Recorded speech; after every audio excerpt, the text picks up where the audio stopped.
ধানের জমিতে কাঁকড়া চাষ, চীনেরা যেভাবে একই জমিতে ফসল আর মাছ তোলে। প্রিয় দর্শক, আপনি এখন যেটা দেখছেন তা দেখে প্রথমে মনে হবে ধানের জমি, কিন্তু আসল চমকটা লুকিয়ে আছে পানির নিচে। কারণ চীনের অনেক কৃষক এখন একই জমিতে ধান চাষের পাশাপাশি কাঁকড়ার খামারও চালায়। এক জমিতে একসাথে ধান আর কাঁকড়া, এই স্মার্ট ব্যবস্থাটা চীনে এখন ব্যাপক জনপ্রিয় এবং লাভজনক। এতে করে জমির পূর্ণ ব্যবহার হয়, খরচ কমে আর কৃষক আয় করে দ্বিগুণ। চীনের এই পদ্ধতিতে সাধারণত যেসব জমিতে ধান হয় সেগুলোকে বিশেষভাবে ব্যবহার করা হয় কাঁকড়ার আবাসস্থল হিসেবে। জমির পানি থাকে পরিষ্কার, সেই পানিতে ছোট ছোট কাঁকড়া ছেড়ে দেওয়া হয়। কাঁকড়াগুলো সেখানেই বড় হয়, খায় জমির প্রাকৃতিক শৈবাল, পোকামাকড় আর ক্ষুদ্র প্রাণী। ফলে তাদের জন্য আলাদা করে খাবার দিতে হয় না।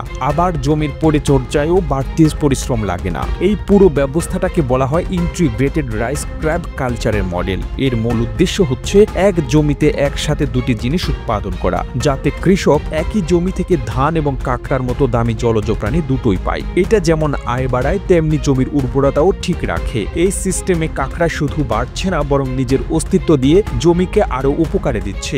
যেমন কাঁকড়া জমির পানিতে ঘোরাফেরা করে, এতে জমিতে বাতাস চলাচল বাড়ে, মাটি নরম থাকে আর ক্ষতিকর পোকামাকড় কমে যায়। এর ফলে ধানের গাছ ভালো বাড়ে এবং কীটনাশকের ব্যবহারও কমে যায়। কাঁকড়াগুলো সাধারণত খায় প্রাকৃতিক খাবার, জলের নিচে শৈবাল, ছোট পোকা, এমনকি ধান গাছের গায়ে থাকা ক্ষুদ্র জৈব পদার্থ। ফলে আলাদা করে কোনো খাদ্য খরচ নেই। আবার কাঁকড়ার মাংস হয় বেশি শক্ত আর সুস্বাদু। এভাবে খরচ কমে, মান বাড়ে। এই দুইয়ের কারণে চীনের বাজারে এই পদ্ধতির কাঁকড়ার চাহিদা অনেক বেশি। জমি থেকে ধান কাটার সময় কাঁকড়াগুলোকেও ধরা হয় আলাদা করে। অনেকে আবার ধান তুলে নেওয়ার পর পানি ফেলে রেখে 10 থেকে 15 দিন সময় নেয় কাঁকড়া ধরার জন্য। কাঁকড়া ধরার সময় ব্যবহার করা হয় ছোট নেট বা ভাত। এরপর সেগুলো পরিষ্কার করে বাজারে বিক্রি করা হয়। আবার অনেকে ফ্যাক্টরিতে পাঠায় প্রক্রিয়াজাত করার জন্য।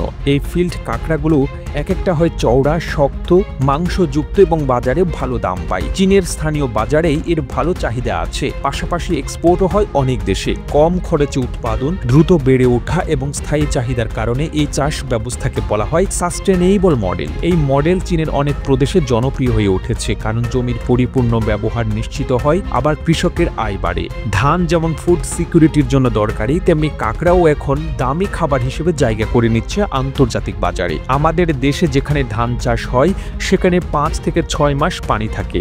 সেই পানিতে যদি কাঁকড়া বা মাছ চাষ করা হয় তাহলে একই জমি থেকে দ্বিগুণাই সম্ভব। প্রতিবেদনটি তৈরিতে তথ্য ও উপাত্তের সাহায্য নেওয়া হয়েছে দূরবীন ডেইলি নিউজ নামক ফেসবুক পেজ থেকে। আর এতক্ষণ আপনারা সঙ্গে ছিলেন বিশ্ব বাংলার। সেই সঙ্গে আপনি বাংলাদেশের কোন জেলা থেকে এই ভিডিওটি দেখছেন আমাদের কমেন্ট করে জানান। আমরা পরবর্তী ভিডিওতে আপনাকে ধন্যবাদ জানাতে ভুলব না। এতক্ষণ বিশ্ব বাংলার সাথে থাকার জন্য অসংখ্য ধন্যবাদ।